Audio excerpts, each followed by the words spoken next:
세계의 명작 동화 속 동물의 왕을 사자라 한다면 우리 옛 이야기 속 동물의 왕은 단연 호랑이이지요.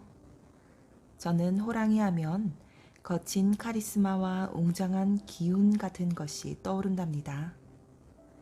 영화 속 컴퓨터 그래픽으로 등장하는 호랑이만 보아도 우아하는 감탄이 나오지요.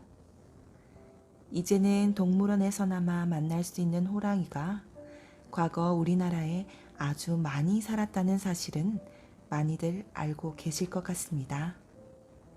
산지가 많고 다양한 초식 동물들이 서식하는 환경 탓에 과거 한반도는 호랑이들이 살기에 최적의 환경이었답니다. 그런 호랑이가 1921년 마지막으로 포획당한 후 더 이상 우리나라에서 서식하는 호랑이를 볼 수 없게 되었지요. 호랑이가 우리나라에 많이 살았다는 사실은 전해오는 다양한 옛 이야기를 통해서 알 수 있답니다. 떡 하나 주면 안 잡아먹지 하며 위협하는 무서운 존재로, 혹은 곶감이 무서워 도망치는 순진하고 허당스러운 모습으로, 또 다른 이야기에서는 효심과 의리를 아는 영물로 등장하며 때로는 친숙하게 때로는 공포와 경외의 대상으로 표현된답니다. 그래도 이렇게 간접적으로나마 한반도의 호랑이를 접할 수 있다는 것이 참으로 신기하고 다행스럽다는 생각이 듭니다. 이번에 들려드릴 이야기 속 호랑이 또한 무서우면서도 친숙한 모습으로 등장한답니다. 부모님이 외출한 집을 지키는 오누이를 호랑이는 갖은 방법으로 잡아먹으려고 하지요.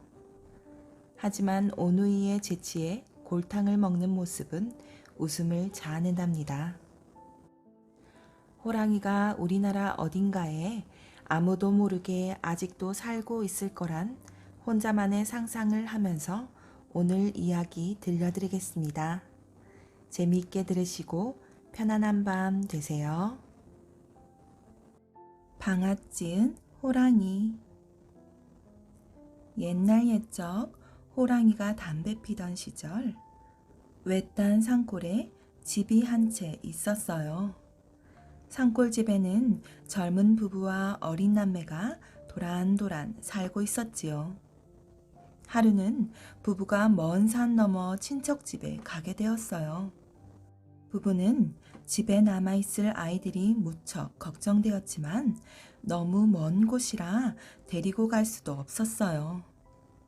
부부가 집을 나서자 아이들이 불이 나게 달려나왔어요.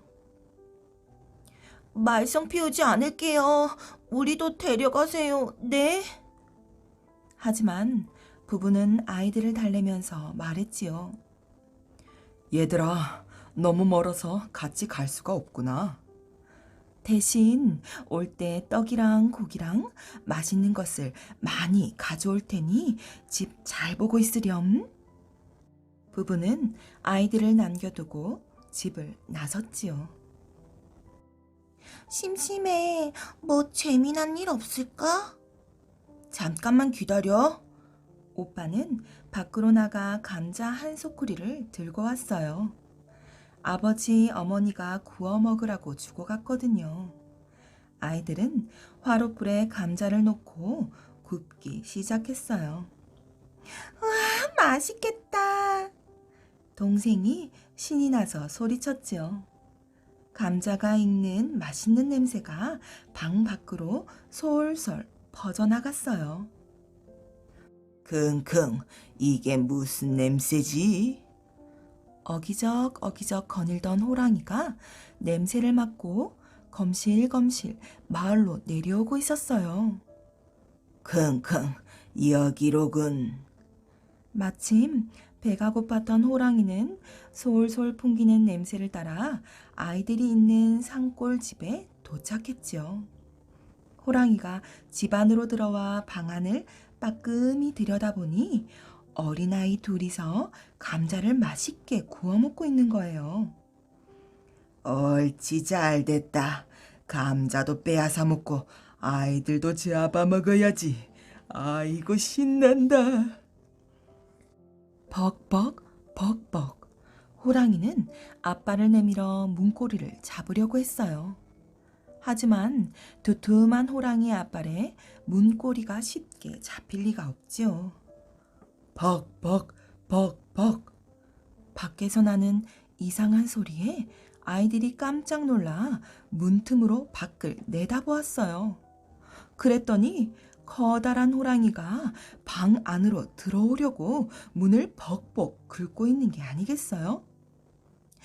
호랑이다! 오빠 무서워! 쉿! 조용히 해. 나한테 좋은 수가 있어.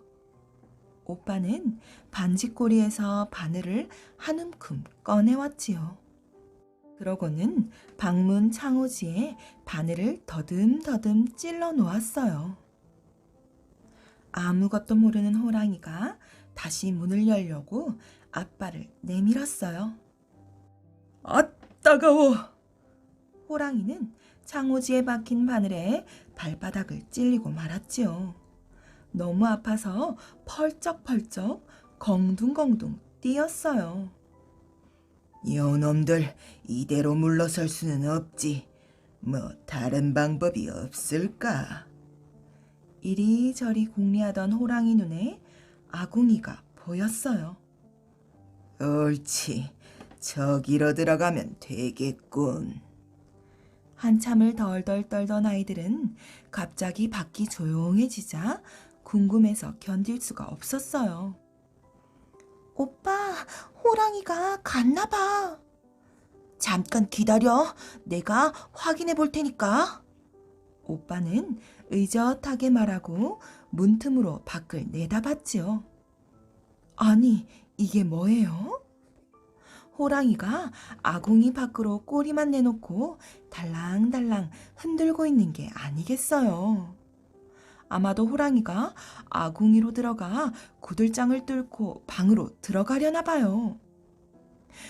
에구머니, 호랑이가 아궁이로 들어온다. 간 줄만 알았던 호랑이가 다시 들어오려고 하자 오빠가 놀라서 소리쳤어요. 오빠, 어떡해. 좋은 수가 있을 거야. 한참을 생각하던 오빠가 동생을 달래며 말했어요. 금방 올 테니까 걱정하지 말고 있어. 오빠는 뒷문을 열고 잽싸게 뒷마당으로 나갔지요. 뒷마당에는 아궁이에 불을 붙일 때 쓰는 집단이 잔뜩 쌓여 있었어요. 오빠는 재빨리 젖은 집단에 불을 붙여 굴뚝에다 쑤셔 넣었지요. 그러고는 다시 방으로 돌아와 문을 잠그고 기다렸어요. 잠시 후 굴뚝에서 젖은 집단을 태운 연기가 뭉게뭉게 피어오르기 시작했어요. 아이쿠 숨 막혀. 아궁이로 몸을 들이민 호랑이는 굴뚝에서 들어오는 매운 연기 때문에 숨을 쉴 수가 없었지요. 아무리 무서운 호랑이라도 매운 연기에 당해낼 수가 있겠어요. 눈물 콧물 흘리며 캑캑대다가 그만 아궁이 밖으로 나오고 말았지요. 와, 우리가 이겼어. 호랑이도 저렇게 혼이 났으니까 이제는 들어오지 못할 거야. 아이들은 신이 나서 소리쳤어요. 하지만 조그만 아이들에게 2번씩이나 호되게 당한 호랑이는 화가 나서 발을 동동 굴렸지요. 이대로 물러서면 호랑이 체면이 말이 아니지. 집 밖을 빙빙 돌던 호랑이는 또다시 들어갈 만한 곳을 찾았어요. 하지만 이번에는 들어갈 곳을 찾기가 쉽지 않았지요. 그때 문득 하늘을 보니 지붕이 보였어요. 호랑이는 잽싸게 지붕으로 올라갔지요. 초가집 지붕을 뚫고 방으로 들어가려나 봐요. 헤헤, 요놈들 이렇게 들어갈 줄은 몰랐겠지? 오빠, 호랑이가 갔나 봐. 휴, 이제 살았다. 아이들이 겨우 숨을 고르고 있는데 또 이상한 소리가 들리는 거예요. 게다가 지붕까지 들썩들썩하는 게 아니겠어요? 집이 무너질 것 같아. 깜짝 놀란 아이들이 천장을 바라보는데 갑자기 천장에 구멍이 뻥 뚫리더니 호랑이 다리가 쑥 내려왔어요. 호랑이가 지붕에서 내려온다. 동생이 소리쳤어요. 이번에는 정말 죽었구나 하고 생각한 아이들은 서로 부둥켜 안고 발만 동동 굴렀어요. 그때 동생이 오빠를 쿡쿡 찔렀어요. 오빠, 저거. 방 한 구석에는 아까 먹으려던 감자가 화롯불에 잘 구워져 있었어요. 오빠는 재빨리 뜨거워진 감자를 호랑이 발밑에 갖다 놓았어요. 아, 뜨거워! 호랑이는 한쪽 발을 방 안으로 쑥 내려놓았다가 깜짝 놀라 다시 들어 올렸어요. 아, 뜨거워! 그러고는 다른 쪽 발을 내렸는데 또 뜨겁단 말이에요. 아무것도 모르는 호랑이는 너무 뜨거워서 한 발씩 디디며 춤추듯이 쿵쿵 뛰었지요. 지붕으로 다시 올라갈 수도 방으로 내려올 수도 없었거든요. 지붕에 반쯤 매달린 채 발만 들어 올렸다 내렸다 하는 거예요. 저 호랑이 좀 봐. 꼭 절구꽁이로 방아 찢는 것 같아. 펄쩍펄쩍 뛰는 호랑이의 모습을 보며 아이들은 무서운 것도 잊은 채 배를 잡고 웃었어요. 좋은 생각이 났어. 좁쌀 좀 가져와 봐. 오빠의 말에 동생은 좁쌀을 한가득 가져왔어요. 오빠는 좁쌀을 화롯불에 뜨겁게 달구어서 호랑이 발밑에 갖다 놓았지요. 이번에도 호랑이는 뜨거운 좁쌀에 발을 대어 발을 올렸다 내렸다 하는 거예요. 하하, 호랑이 방아다, 호랑이 방아야. 아이들은 좁쌀이 다 찧어지면 또 새 좁쌀을 가져다 놓았어요. 그러면 호랑이가 잘 찧어 놓았죠. 재미난 구경에 아이들은 하루 종일 시간 가는 줄도 몰랐어요.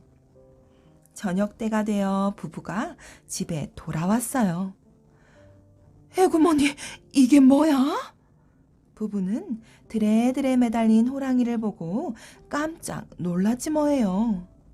하루 종일 방아를 찢느라 호랑이가 힘이 다 빠져버린 모양이에요. 얘들아, 다친 데는 없니? 아버지, 어머니, 우리는 괜찮아요. 아이들이 웃으며 대답했어요. 도대체 이게 어떻게 된 일이니? 호랑이는 어떻게 된 거고 좁쌀은 또 어느새 찧어 놓았니? 부부는 너무 궁금해서 아이들에게 물었어요. 아이들은 신이 나서 낮에 있었던 일을 모두 이야기했지요. 부부는 아이들이 무사해서 너무 기뻤어요. 게다가 호랑이도 잡고 좁쌀까지 모두 찧었으니 얼마나 좋겠어요. 식구들은 방아 찧은 호랑이를 떠올리며 즐겁게 웃었답니다. 동물들의 떡 먹기 내기. 두꺼비와 토끼가 찐 찹쌀을 절구해 놓고 콩콩 쪄서 쫄깃쫄깃 맛나는 찰떡을 만들었어요. 그때 떡 냄새를 맡은 호랑이가 한달음에 달려왔지요. 먹음직스런 떡을 보자 호랑이는 군침이 돌았어요. 저 맛나 보이는 떡을 혼자서 다 먹을 방법이 없을까? 그래서 꾀를 내었지요. 내기를 내서 이기면 떡을 모두 먹는 것이다. 어흥. 두꺼비와 토끼는 사나운 호랑이 말이라 어쩔 수 없이 고개를 끄덕였답니다. 그렇게 해서 가장 나이 많은 형님이 혼자서 떡 다 먹기 내기를 하였어요. 호랑이가 어깨를 으쓱하며 말했지요. 나이라면 내가 가장 많을 것이다. 아주 먼 옛날 이 산이 생기던 날 내가 태어났으니까 말이야. 으흥. 그럼 내 자식벌 되겠구먼. 내가 흙을 져 날라 이 산을 쌓았네. 토끼가 어른 흉내를 내며 말했어요. 그러자 두꺼비가 땅을 치며 통곡을 했어요. 아이고, 아이고, 가엾은 내 아들. 아, 글쎄, 내 아들 놈이 토끼와 같이 흙을 나르다가 절벽에서 떨어져 죽고 말았다네. 토끼는 코를 움찔, 호랑이는 입을 쩝쩝. 첫 번째 내기에서는 두꺼비가 이겼어요. 두꺼비가 떡을 한 줌 떼어 먹으려는데 호랑이가 막아섰지요. 잠깐, 내기는 세 번은 해야지. 그렇게 해서 두 번째 내기는 가장 높은 곳까지 올라갔다 온 놈이 혼자서 떡 다 먹기였어요. 높은 곳이라면 나를 따르지 못할 걸세. 나로 말할 것 같으면 하늘 꼭대기까지 올라가서 하얀 구름을 똑 따서는 달콤 사르르한 구름 과자를 만들어 먹곤 했다네. 누가 구름을 따가는가 했더니 그게 자네였구먼. 내가 그때 하늘 꼭대기에서도 가장 높은 산에 올라가서 누가 구름을 따가는지 지켜보고 있었네. 그때 내가 내려가 보니 모두들 땀을 줄줄 흘리더구먼. 그래, 내가 하늘 꼭대기에서도 가장 높은 산 위에 가장 큰 나무에 올라가서 부채질을 해주었는데 기억 못하겠는가? 토끼는 뒷발로 옆구리를 톡톡, 호랑이는 앞발로 입가를 툭툭. 두 번째 내기에서도 두꺼비가 이겼어요.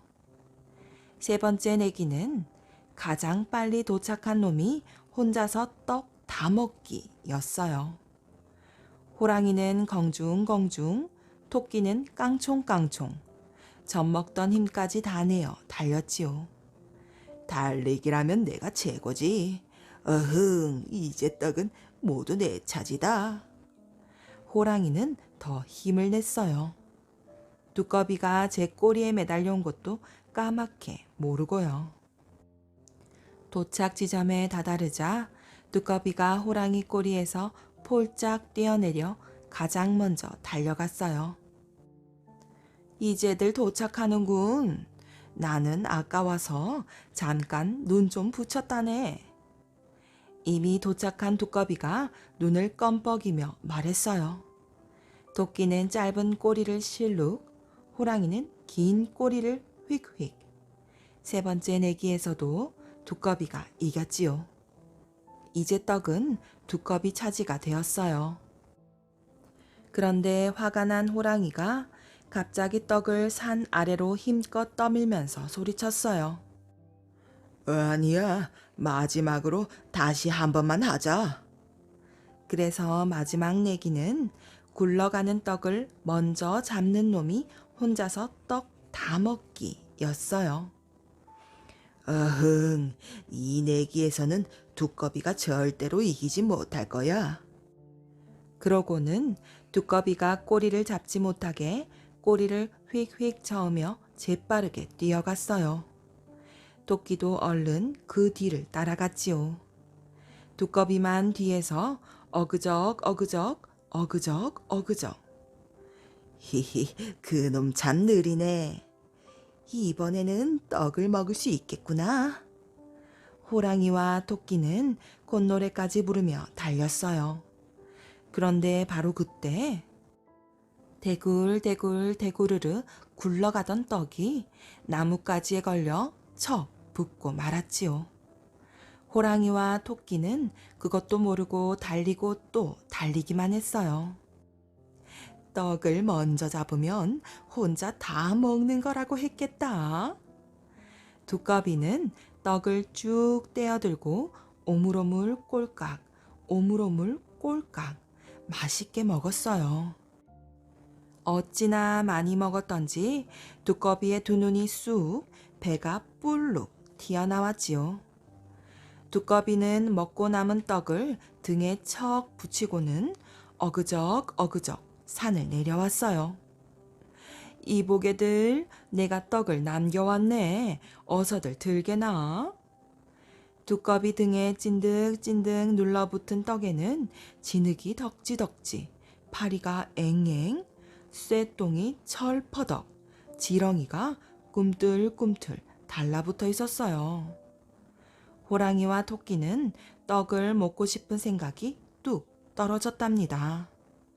그렇게 해서 두꺼비는 뿔룩 나온 배를 쓰다듬으며 호랑이와 토끼는 줄인 배를 움켜쥐며 집으로 돌아갔답니다. 구렁이와 신기한 구슬. 옛날에 한 아주머니가 산에 갔다가 다쳐서 움직이지 못하는 꿩을 보았어요. 아주머니는 꿩을 잡아다가 푹 삶아서 아주 잘 먹었지요. 그런데 그 뒤로 배가 점점 불러오더니 10달이 지나 아들을 하나 낳았어요.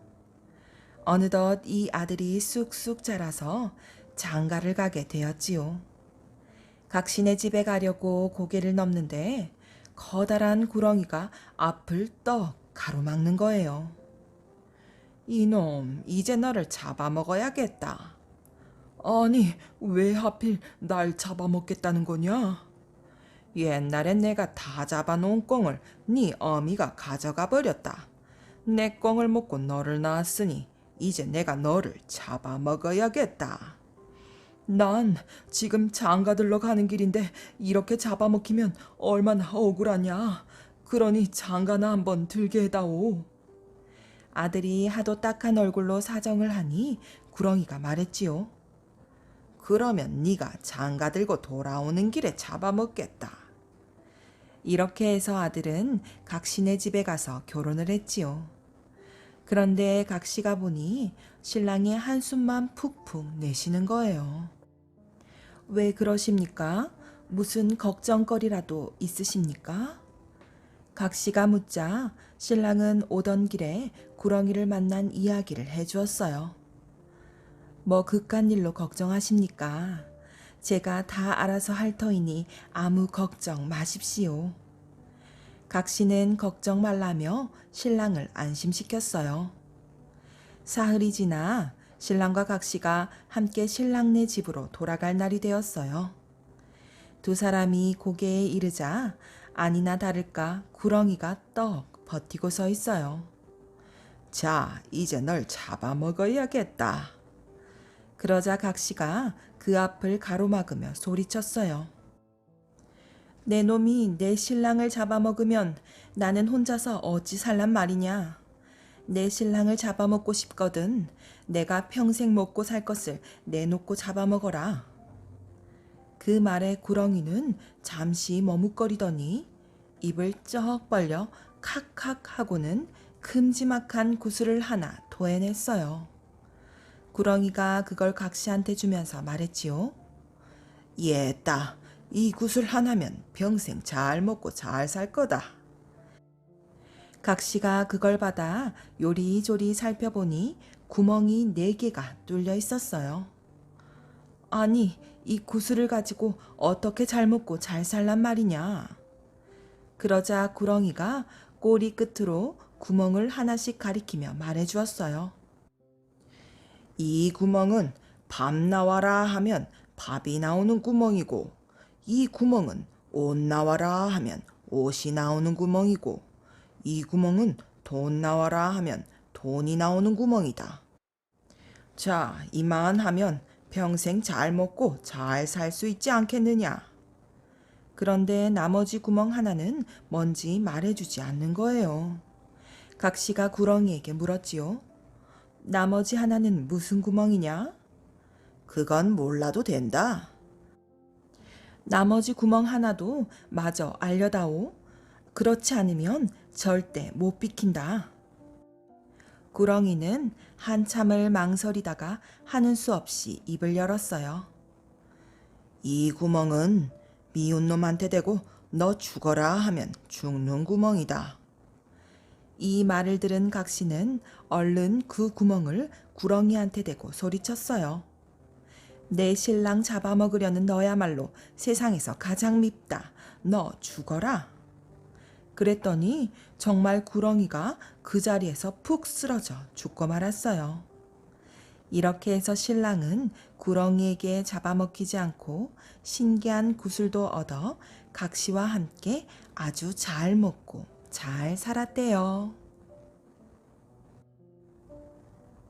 소리 나는 깃털. 옛날 세 식구가 겨우 먹고 살 만큼 농사를 짓고 사는 집이 있었어요. 그런데 이 집 아들 궁이는 매일 아무것도 하지 않고 활만 쏘며 지냈지요. 아장아장 걸을 적에는 쌀이나무로 활대를 만들어 놀고 팔짝팔짝 뛰어다닐 나이가 되어서는 명주 타래와 쇠로 활을 만들어 놀았으니 할 줄 아는 게 활 쏘는 것밖에 더 있겠어요. 하루는 궁이가 뒷산으로 활을 쏘러 나가는데 보다 못한 아버지가 버럭 화를 내었지요. 또 그놈의 활을 쏘러 나가는 게냐? 더 이상은 못 참겠다. 아예 집을 나가든지 아니면 정승사위가 되면 그때나 돌아오너라. 할 줄 아는 게 활 쏘는 것뿐인데 궁이가 어떻게 정승사위가 될 수 있겠어요. 그만 정신을 차리라는 말이었지요. 그런데 궁이는 이제 집에 들어가려면 정승사위가 될 수밖에 없겠구나 하며 먼 길을 떠났답니다. 집을 떠난 궁이가 막 산길로 들어섰을 때였어요. 어디선가 요란한 소리가 들려오는 거예요. 시르릉 시르릉 시르릉 시르릉. 주위를 두리번 둘러봤지만 어디에서 나는 소리인지 도무지 찾을 수가 없었답니다. 그런데 근처 wal활한 계곡물 사이 바위 위에서 둥글둥글하게 생긴 새 한 마리가 시르릉 시르릉 울고 있지 뭐예요. 마침 배가 고프던 궁이는 활솜씨를 발휘해서 시르릉 새를 잡아먹었어요. 배부르게 잘 먹었다. 그럼 다시 길을 떠나볼까? 시르릉 시르릉. 참 이상하기도 하지요. 궁이가 걸음을 떼어놓을 때마다 시르릉 시르릉 소리가 나는 거예요. 가만히 있으면 아무 소리도 안 나는데 말이에요. 하도 이상해서 온몸을 샅샅이 뒤져봤더니 조골이 섭에 시르릉 새 깃털이 붙어있는 거였어요. 떼고 걸으면 아무 소리도 안 나는데 붙이고 걸으면 소리가 나네요. 궁이는 신기해하면서 시르릉 새 깃털을 활대에 매달아 두었지요. 그러고 나서 한참을 걸어 다음 산을 넘어가는데 삐쭉삐쭉 삐쭉삐쭉 삐쭉삐쭉한 뿔 모양의 깃털이 달려있는 새 한 마리가 삐쭉삐쭉 소리를 내며 궁이의 머리 위로 날아갔어요. 궁이는 활로 삐쭉새를 한 번에 잡았지요. 그리고 구워서 점심으로 먹었답니다. 삐쭉새 깃털도 삐쭉삐쭉 소리가 나는 게 아닐까? 혹시나 하는 마음에 삐쭉새 깃털을 옷에 붙이고 걸음을 옮기는 순간 역시나 걸을 때마다 삐쭉삐쭉 소리가 나지 뭐예요. 궁이는 삐쭉새 깃털도 할대에 묶고 다시 길을 떠났답니다. 거참 소리 한번 재미있네. 궁이가 시르릉새와 삐쭉새 깃털을 떼었다 붙였다 하면서 또 다른 산을 넘어가고 있을 때였어요. 아주 오래된 나무 구멍 안에서 조그만 새 한 마리가 불쑥 튀어나왔지요.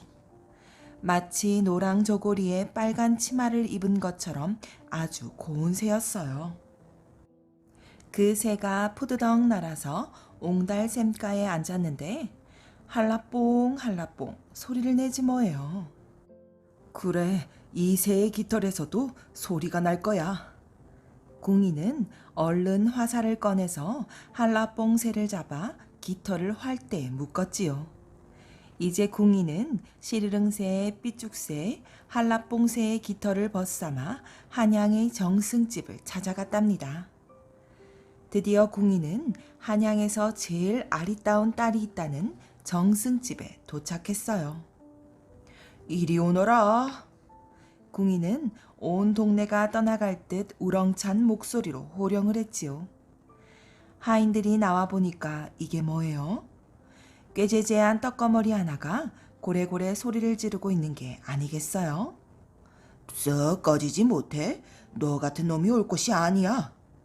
하인들은 궁이를 억지로 끌어내려고 했어요.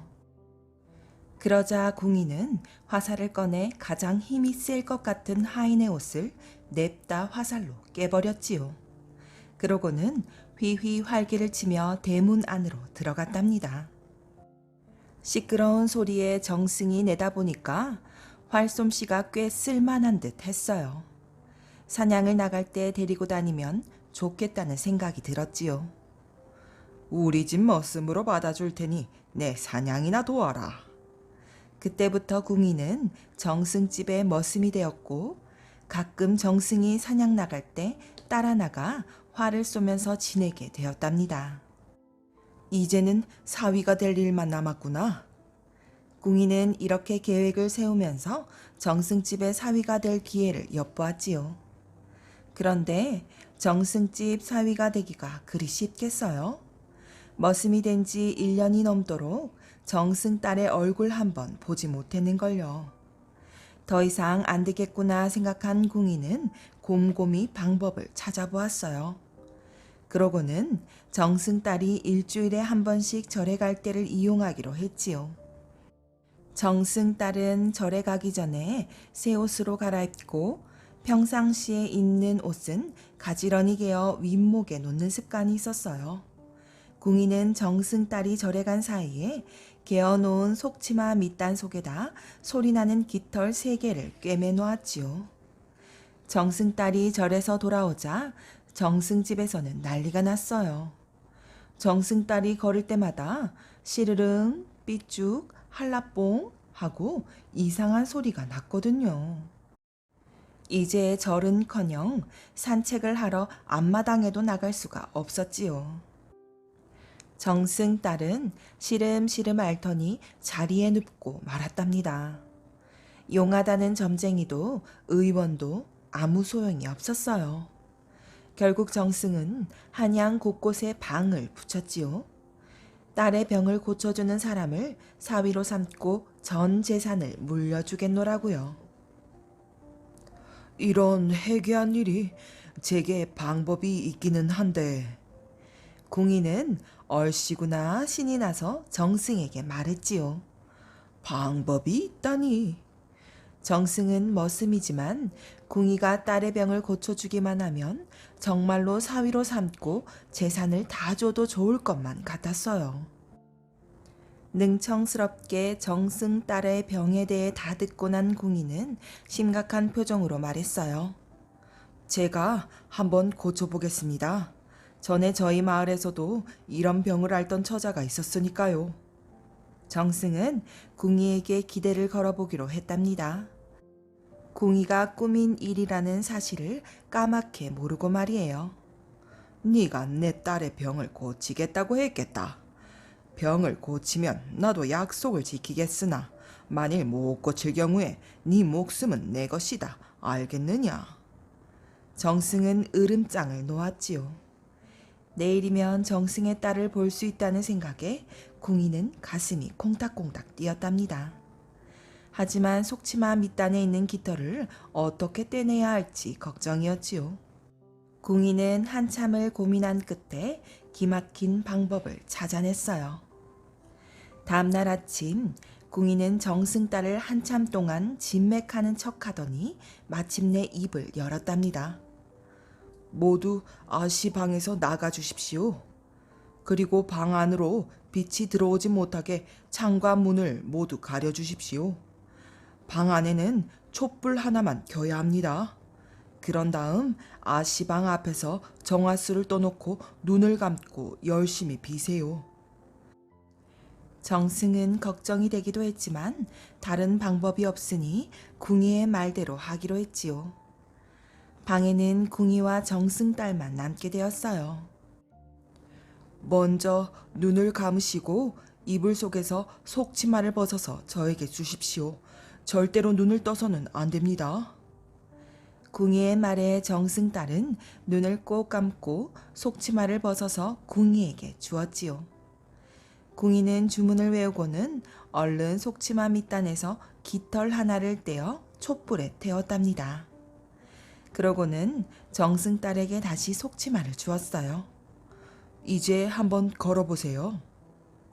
삐쭉 한라뽕. 어머나, 시르릉 소리가 없어졌네.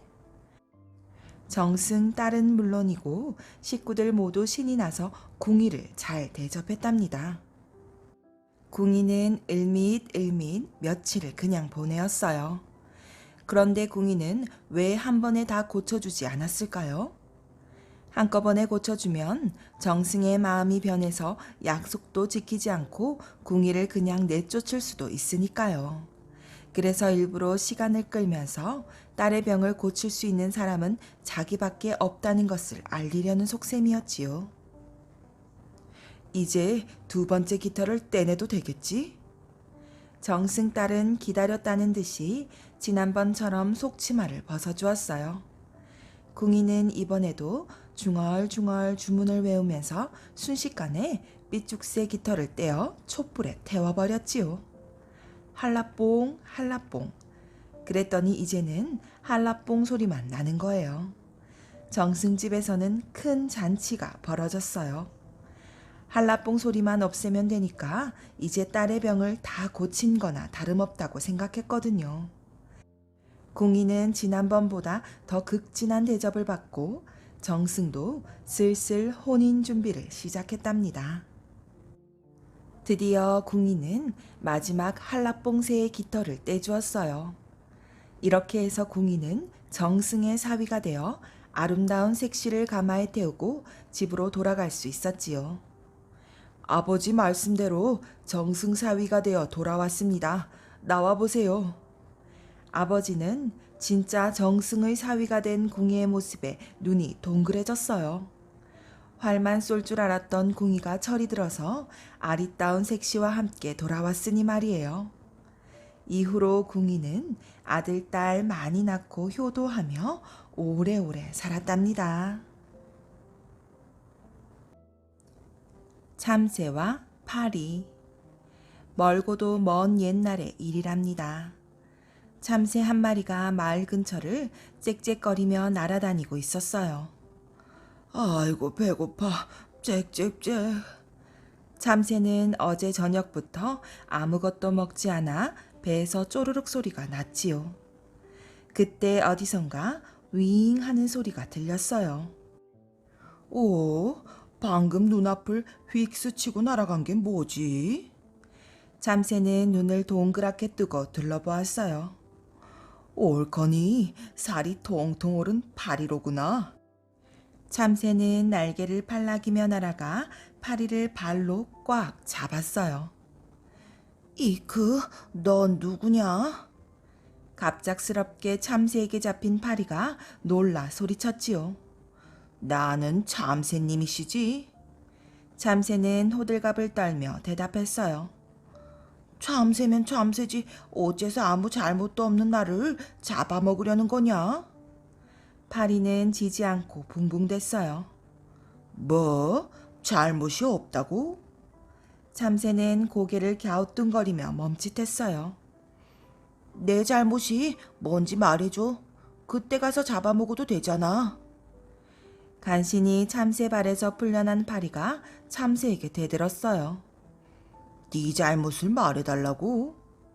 참새가 어이없다는 듯해 물었지요. 나는 먹이를 찾아다닌 일밖에 없다니까.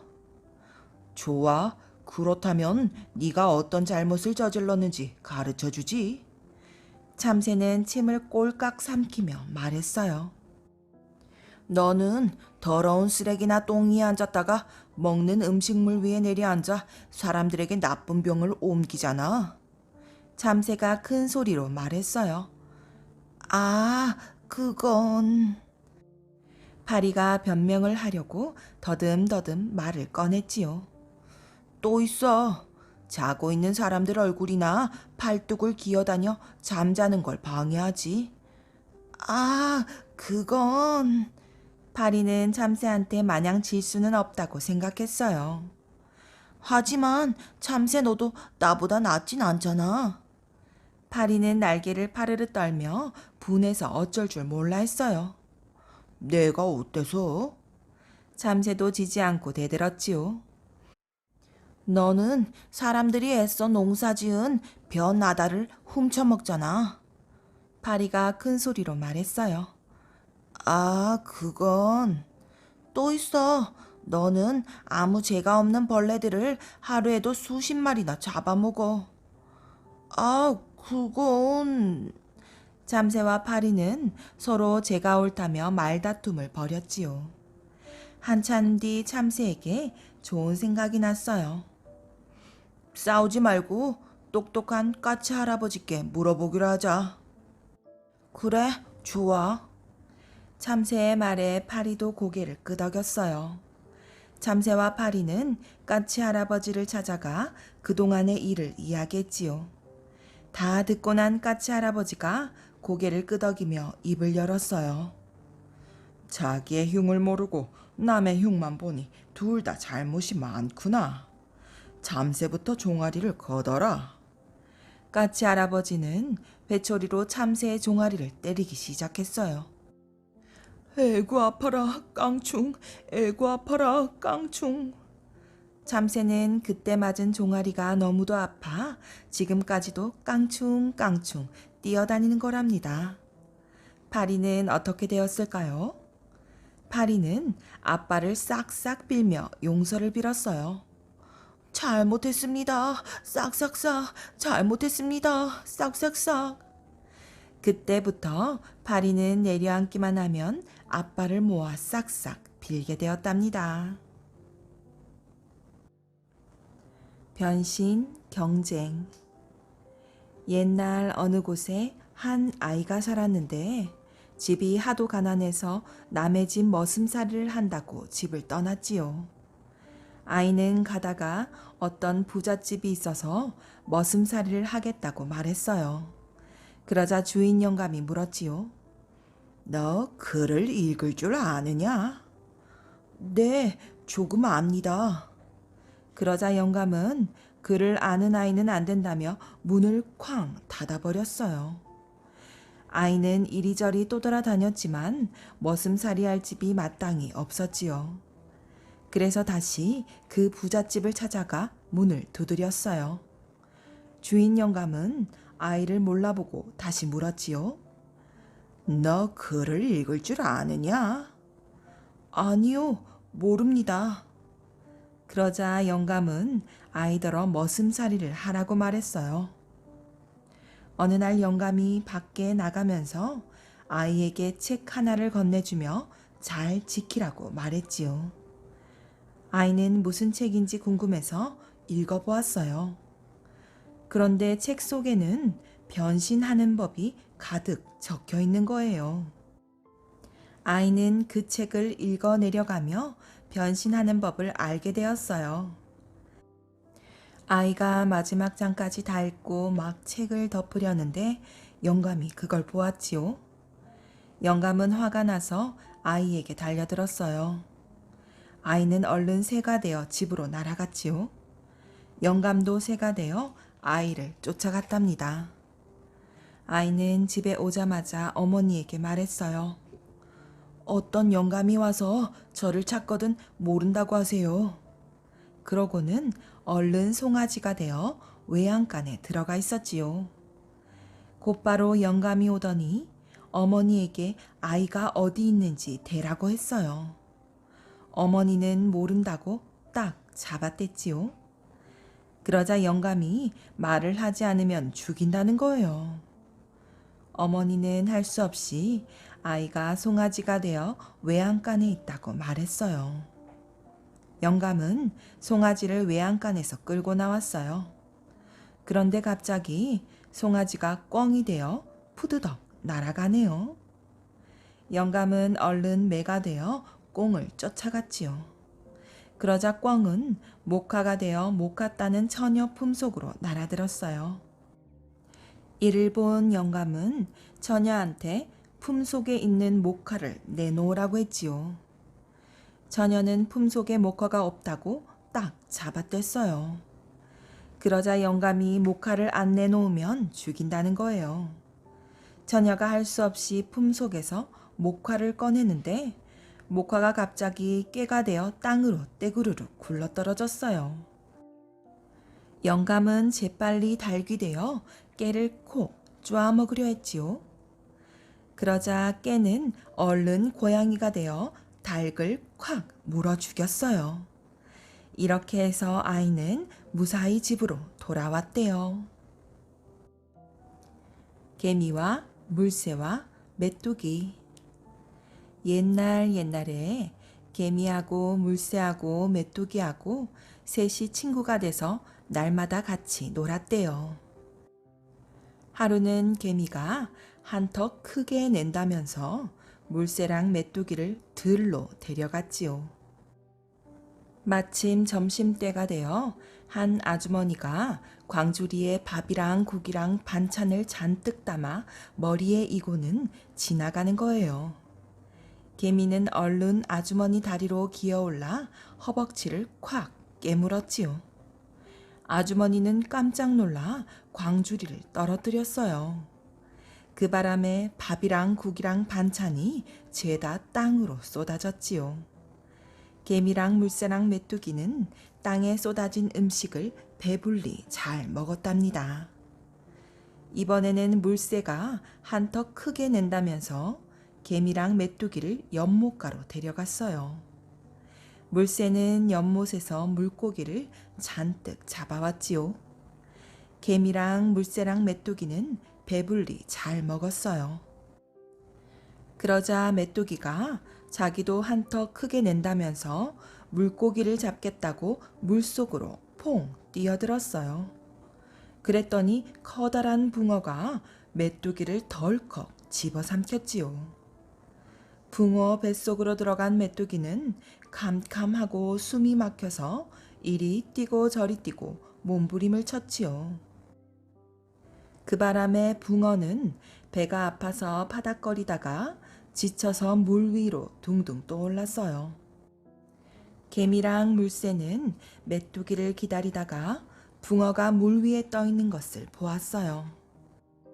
물새가 날쌔게 날아가 붕어를 물어왔지요. 그런데 붕어를 먹으려고 배를 따니까 그 안에서 메뚜기가 폴딱 튀어나왔어요. 아유, 더워라. 메뚜기는 땀을 훔치느라 이마를 손으로 쓱 훑어 올렸어요.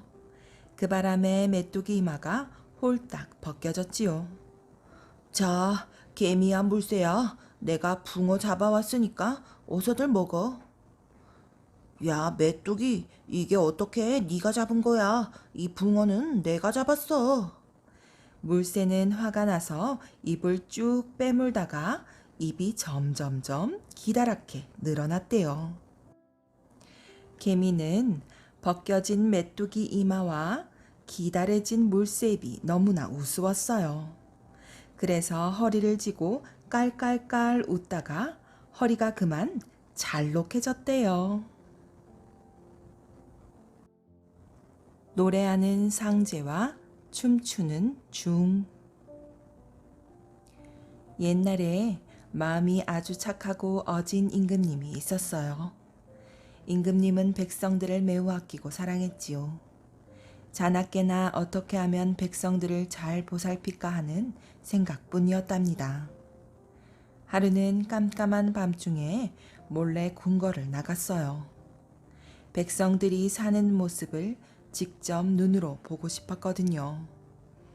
임금님은 이곳저곳을 돌아다니며 혹독한 사정을 가진 백성이 없나 두루두루 살펴보고 있었지요.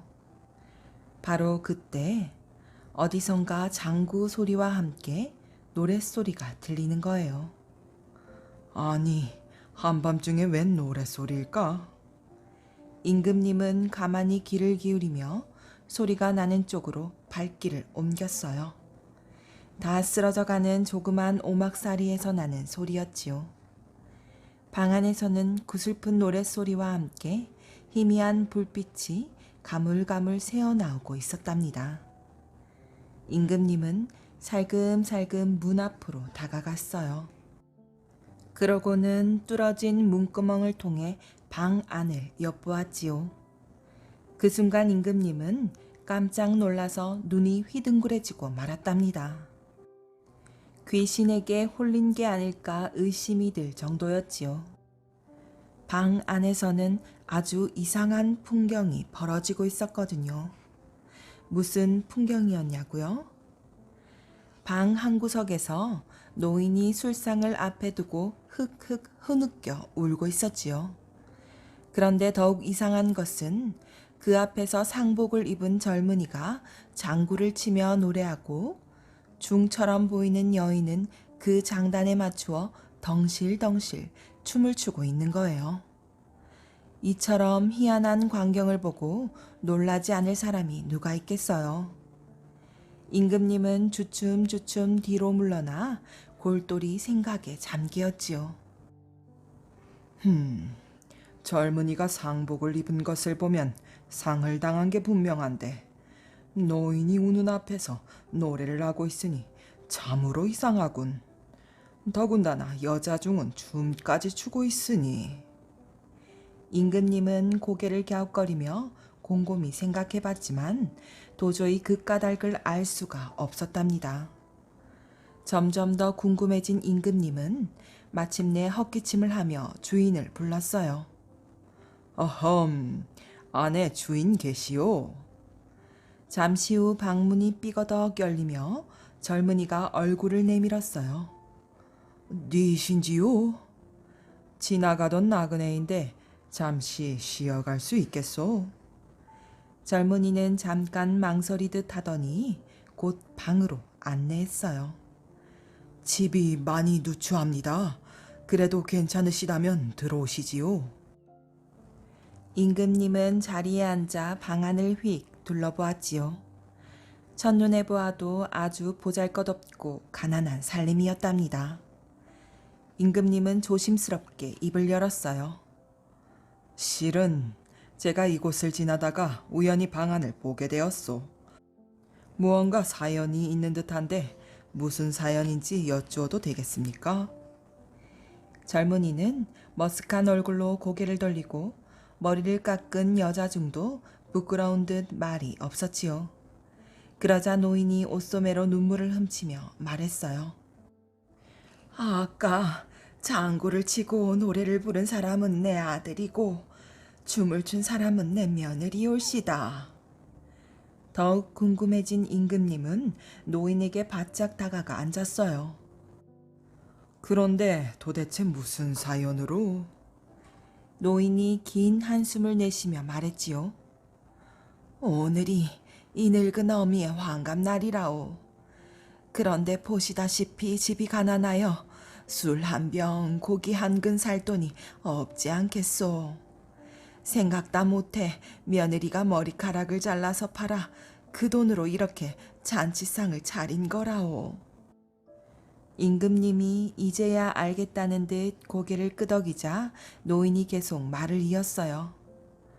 아들과 며느리의 효성은 갸륵하지만 잔치상을 받은 내 마음이 어찌 즐거울 리 있겠소.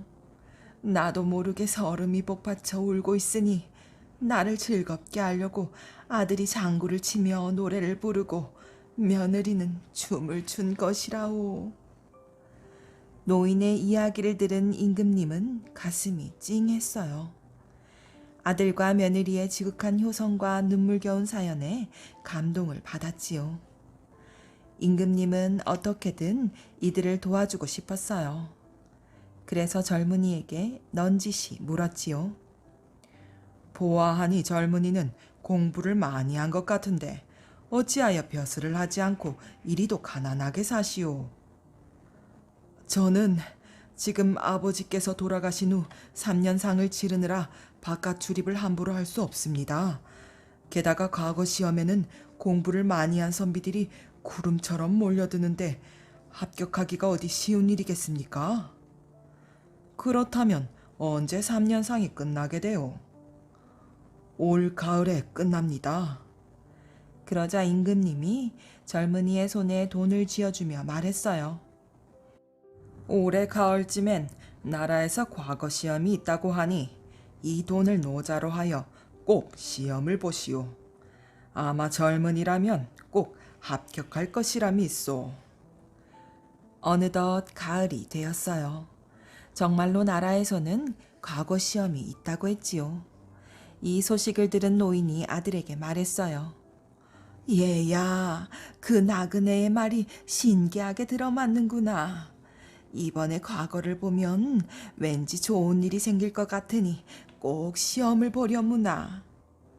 젊은이는 시험에 붙을 자신은 없었지만 혹시나 하는 생각에 과거를 보러 길을 떠났답니다. 시험장에는 전국에서 모인 많은 선비들로 발 디딜 틈이 없었지요.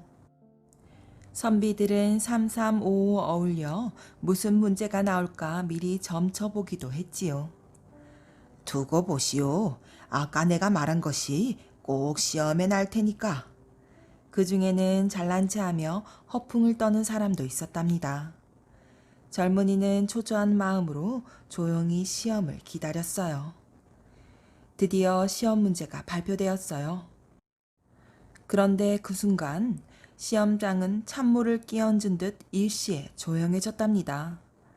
조금 전까지 자신만만한 얼굴로 시험을 기다리던 사람들도 얼굴이 새하얗게 변해버리고 말았지요. 상제는 장구를 치며 노래하고 중은 춤추고 노인은 술상 앞에서 운다. 이런 수수께끼 같은 문제를 보고 어리둥절해하지 않을 사람이 누가 있겠어요. 모두들 고개를 갸웃거릴 뿐 도무지 글을 쓸 엄두를 못 내고 있었지요. 허허, 이것은 도무지 책에서 본 적이 없는데 어떻게 글을 지어야 한담? 이번에도 낙방하면 큰일인데. 사람들은 한숨을 쉬며 고개를 저었지요. 그런데 이때 문제를 보고 흠칫 놀라는 듯 하더니 붓을 드는 사람이 있었어요. 바로 그 젊은이였지요. 젊은이는 거침없이 글을 써내려갔답니다. 시험 문제가 마치 자기 집안의 일을 그대로 옮겨놓은 것 같았으니까요. 글을 완성한 젊은이는 제일 먼저 시험지를 냈지요. 그러자 모두들 부러운 눈빛으로 젊은이를 바라보았답니다. 시험장에 모인 사람 중에는 억지로 글을 만들어 써내는 사람도 있었고 아예 시험을 포기하고 자리를 뜨는 사람들도 수두룩했으니까 말이에요. 젊은이는 시험장을 나가며 생각했지요. 아니, 모든 일이 그 나그네 말대로 되다니 정말 신기한 일이야. 며칠 후 결과가 발표되었어요. 전국 방방곡곡의 내노라 하는 선비들을 제치고 젊은이가 당당하게 장원급제를 했지요. 젊은이는 임금님의 부름을 받고 그 앞으로 나갔답니다. 그대가 이번 과거에서 장원을 한 선비인가? 고개를 들어 나를 보라. 고개를 든 젊은이는 깜짝 놀라고 말았지요. 자기 집에 들렀던 나그네가 바로 임금님의 자리에 앉아 있었으니 말이에요. 임금님은 흐뭇한 얼굴로 젊은이를 굽어보며 말했답니다. 너무 놀라지 말아라. 내가 지난번 그대의 효성을 보고 큰 감명을 받았도다. 그대 같은 효자라면 어진 관리가 되어 백성을 부모님처럼 잘 받들고 자식처럼 잘 보살피리라 믿노라. 성은이 망극하옵니다. 젊은이는 임금님의 은혜에 거듭 감사의 인사를 올렸지요.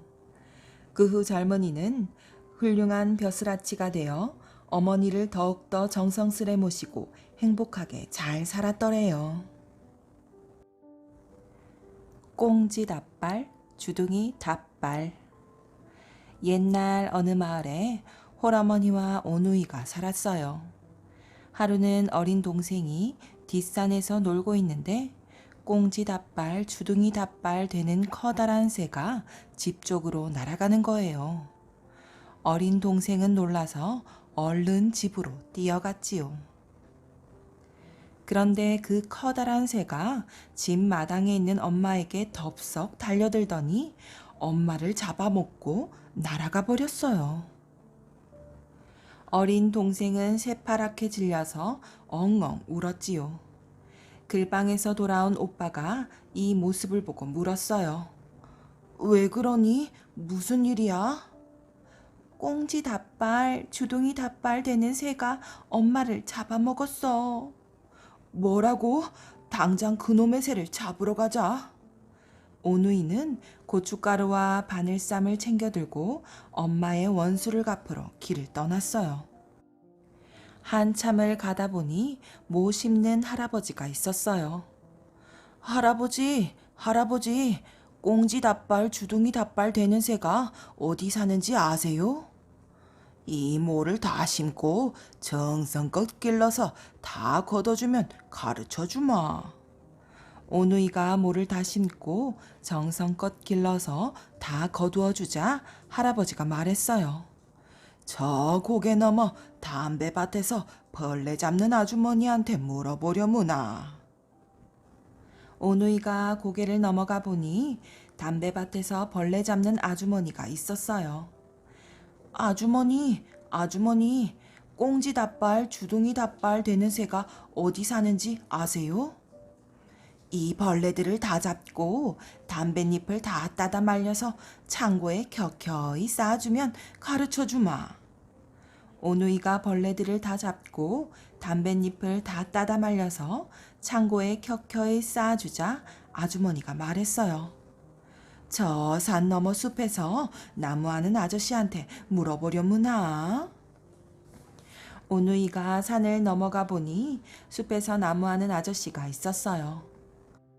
아저씨, 아저씨, 꽁지 닭발, 주둥이 닭발 되는 새가 어디 사는지 아세요? 이 나무들을 다 베고 장작을 다 패서 마당에 차곡차곡 쌓아주면 가르쳐주마. 오누이가 나무를 다 베고 장작을 다 패서 마당에 차곡차곡 쌓아주자 아저씨가 말했지요. 저 고개를 넘어가면 넓은 수수밭이 나올 게다. 그 밭 한가운데에 있는 커다란 수수대를 뽑으면 굴이 생긴단다. 그 안으로 들어가 보려무나. 오누이가 고개를 넘어가 보니 넓은 수수밭이 나왔어요. 수수밭 한가운데에는 아주 커다란 수수대가 있었지요. 오누이가 그 수수대를 뽑자 그 아래로 깊은 굴이 생겼어요. 오누이가 굴 아래로 내려가 보니 정말 꽁지 닭발, 주둥이 닭발 되는 새가 있었어요. 오누이가 가만히 숨어서 보니까 이 새가 혼자 중얼거려요. 오늘은 밥을 해서 콕콕 찍어 먹을까? 죽을 해서 호로록 들이킬까? 떡을 해서 꿀꺽 삼킬까? 에라, 떡을 해서 꿀꺽 삼켜야겠다. 그러더니 당장에 떡을 한 솥 쪄놓고 이웃집에 떡을 썰 칼을 빌리러 갔어요. 그 사이에 오누이는 그 떡을 다 먹어버렸지요. 그러고는 얼른 다시 숨었어요. 새가 칼을 얻어와서 보니 떡이 하나도 없어요. 아이고, 내 떡이 다 어디로 갔지? 여기저기 둘러보았지만 찾을 수가 없었지요. 새는 할 수 없이 굶은 채 잠이 들었어요. 다음 날이 되자 새가 또 혼자 중얼거렸어요. 오늘은 밥을 해서 콕콕 찍어 먹을까? 죽을 해서 호로록 들이킬까? 떡을 해서 꿀꺽 삼킬까? 에라, 죽을 해서 호로록 들이켜야겠다. 그러더니 당장에 죽을 한 솥 끓여놓고 이웃집에 죽을 뜰 국자를 빌리러 갔어요. 그 사이에 오누이는 그 죽을 다 먹어버렸어요. 그러고는 얼른 다시 숨었지요. 새가 국자를 얻어와서 보니 죽이 하나도 없어요. 아이고, 죽이 다 어디로 갔지? 여기저기 둘러보았지만 찾을 수가 없었지요.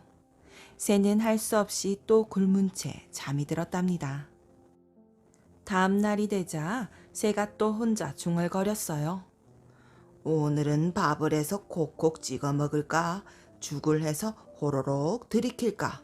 떡을 해서 꿀꺽 삼킬까? 에라, 밥을 해서 콕콕 찍어 먹어야겠다. 그러더니 당장에 밥을 한솥 해놓고 이웃집에 밥을 풀 주걱을 빌리러 갔어요. 그 사이에 오누이는 그 밥을 다 먹어버렸지요.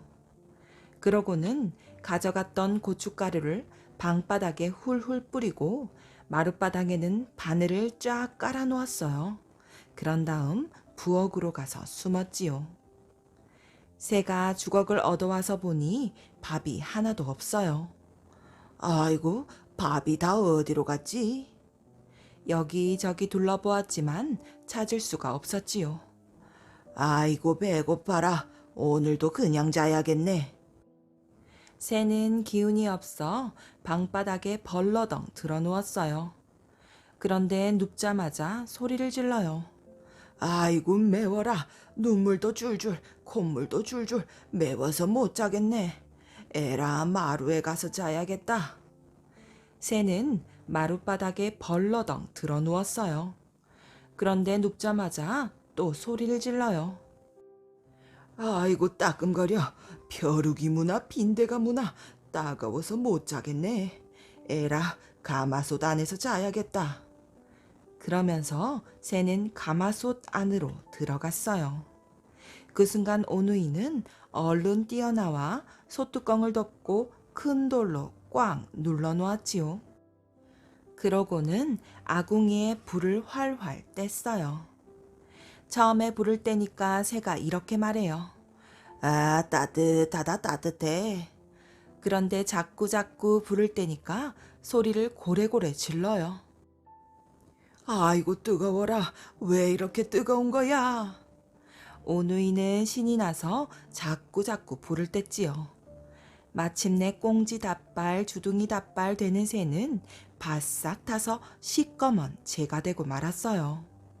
오누이는 드디어 엄마의 원수를 갚은 거예요. 그런데 나중에 그 재가 풀풀 날아올라 몽땅 모기가 되었대요. 꽁지 닷발, 주둥이 닷발 되는 새가 변해서 된 거라 모기 주둥이랑 몸이 그렇게 긴 거래요. 꽤 많은 토끼. 옛날 옛적 깊은 산속에 토끼가 살았어요. 하루는 이 토끼가 깡창깡창 돌아다니다 바닷가까지 내려갔지요. 그런데 웬 솥뚜껑 같은 게 있기에 발로 툭 차니까 갑자기 눈 달린 머리가 쑥 나오더니 아주 점잖게 물어요. 그대는 누구신가? 나는 토끼라고 하오만 그쪽은 누구시오? 그러자 이게 반가워서 어쩔 줄을 몰라요. 아이고, 내가 만나러 온 바로 그 토 선생이시구려. 나는 저 바닷속 용궁에 사는 거북이인데 토 선생이 재주가 많대서 모시러 왔다우. 우리 용궁에 가면 벼슬도 하고 맛난 음식도 먹고 재미있는 구경도 할 수 있을 텐데 날 따라 가실 테우. 토끼가 들어보니 참 좋겠거든요.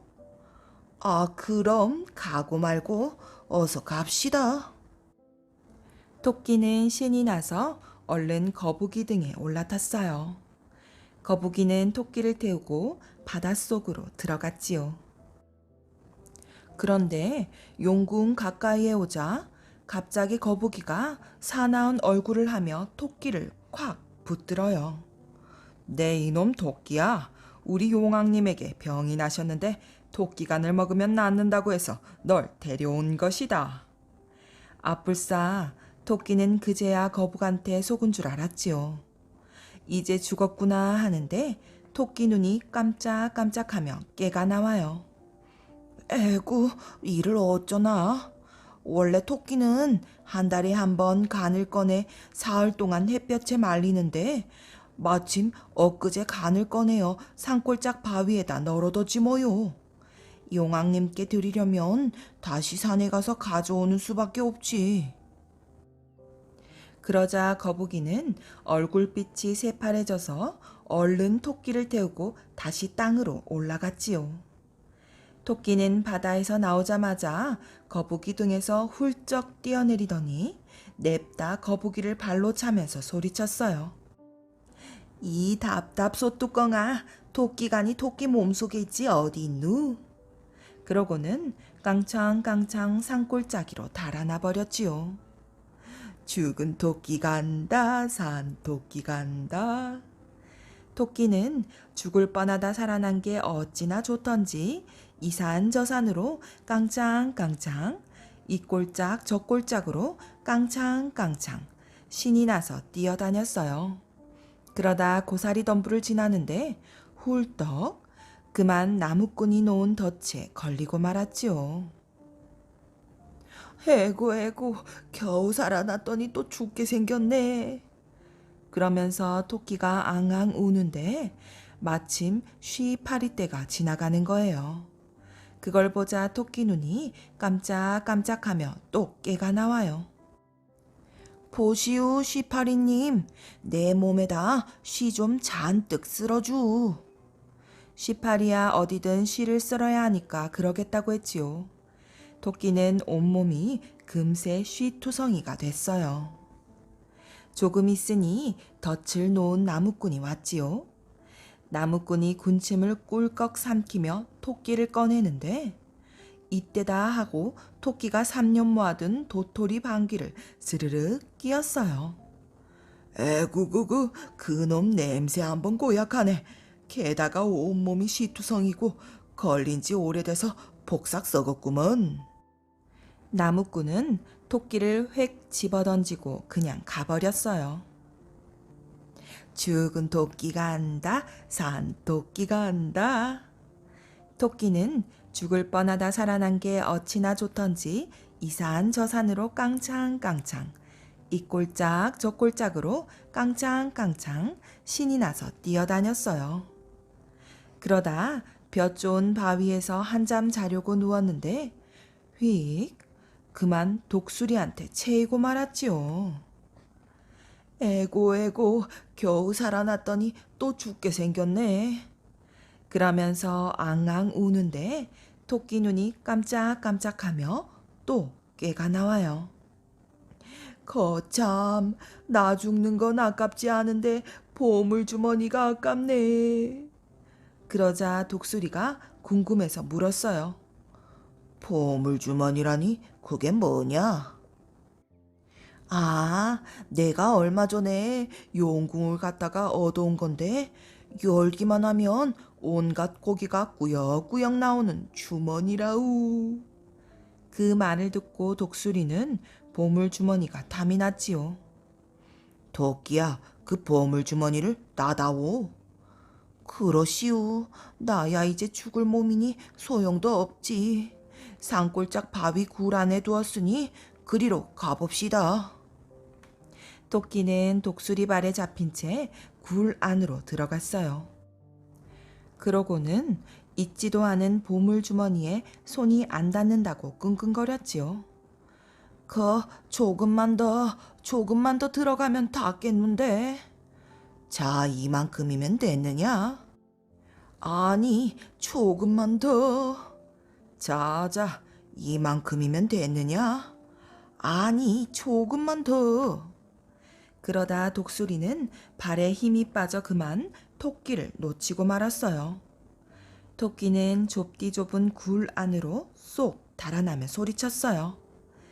이 뻔뻔 대머리야, 세상에 그런 보물주머니가 어디 있누? 독수리는 분해서 푸드덕 날개를 접었다 폈다 야단이었지요. 그러다 토끼가 숨은 굴에 대머리를 들이밀고 소리쳤어요. 내 이놈 토끼야, 내 발톱에 찍혀 나오기 전에 어서 나오너라. 오냐 독수리야, 찍을 수 있으면 한번 찍어봐라. 흥, 내 놈이 굴 안에서 굶어 죽지 않으려면 언젠가는 나오겠지. 굴 안에 먹을 것 잔뜩 장만해 놨겠다. 나갈 일이 뭐 있나? 그냥 이 안에서 살련다. 독수리는 기가 막혀 퍼덕퍼덕 날았다 앉았다 하다가 푸드덕 날아가 버렸어요.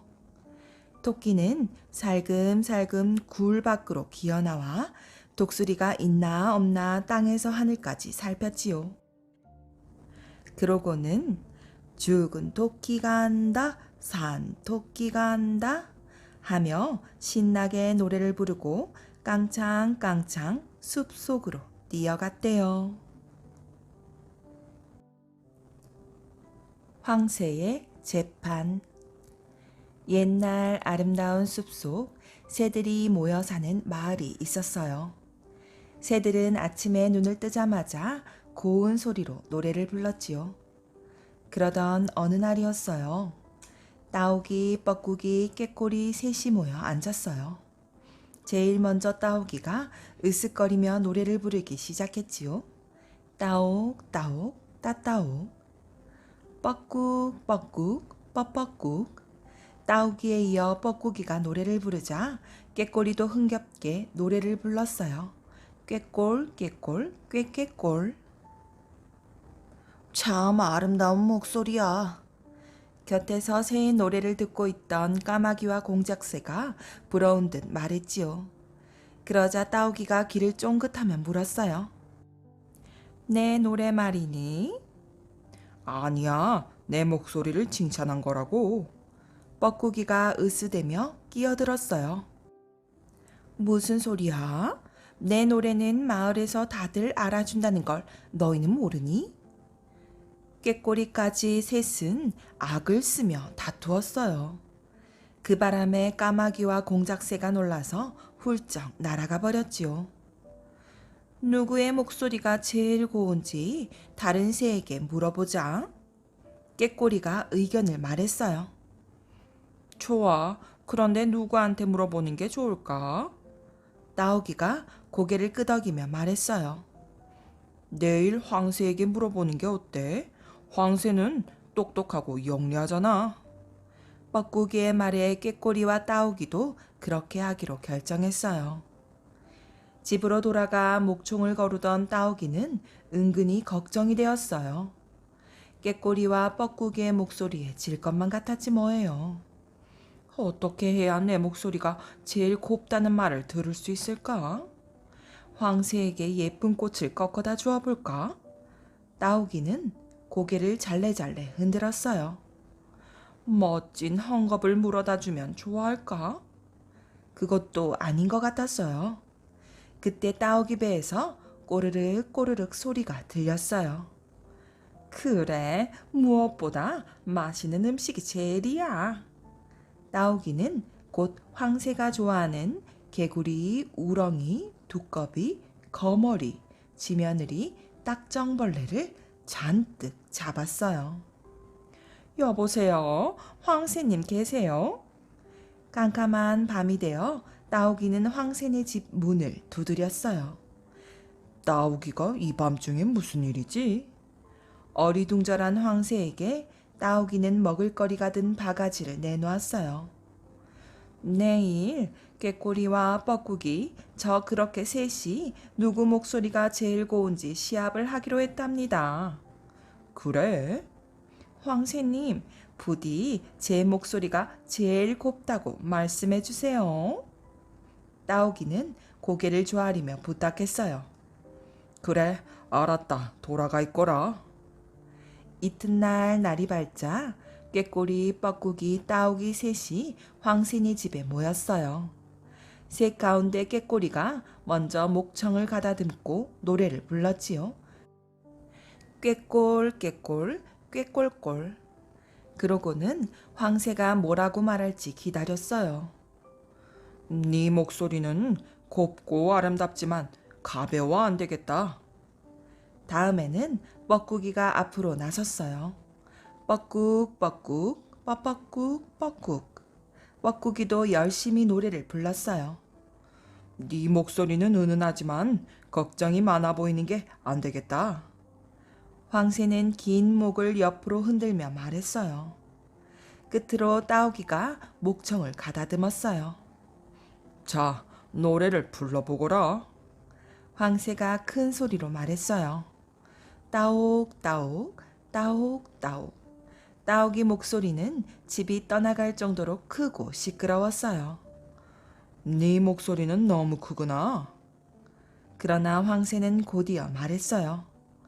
하지만 장군의 목소리처럼 씩씩하니 네 목소리가 제일이다.